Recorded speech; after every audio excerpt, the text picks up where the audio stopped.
நீ சாஸ்திரங்களால் விதிக்கப்பட்ட கர்மங்களை ஆற்றுவாயாக.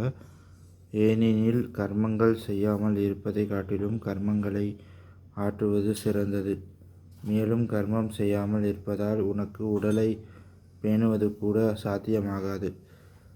யாகத்தின் பொருட்டு செய்யப்படுகின்ற கர்மம் தவிர வேறு செயல்களில் ஈடுபடுவதனாலேயே இம்மனித சமுதாயம் கர்மங்களால் பந்தப்படுகிறது.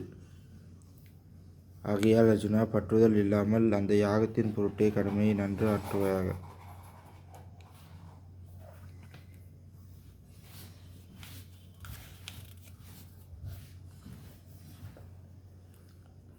கல்பத்தின் ஆரம்பத்தில் பிரஜைகளின் தலைவரான பிரம்மதேவர்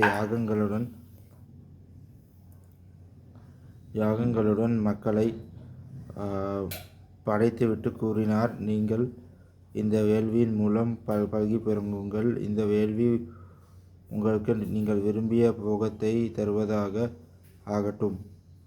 இந்த வேள்வியினால் தேவதைகளை வளர செய்யுங்கள். அந்த தேவதைகள் உங்களை வளர செய்யட்டும்.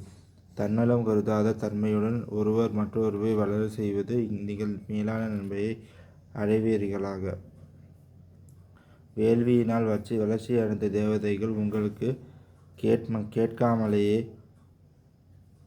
விரும்பிய போகங்களை நிச்சயமாக கொடுப்பார்கள். இவ்விதம் அவர்களால் கொடுக்கப்பட்ட போகங்களை அவர்களுக்கு அர்ப்பணம் செய்யாமல் எவனொருவன் அனுப்புகிறானோ அவன் திருடனே.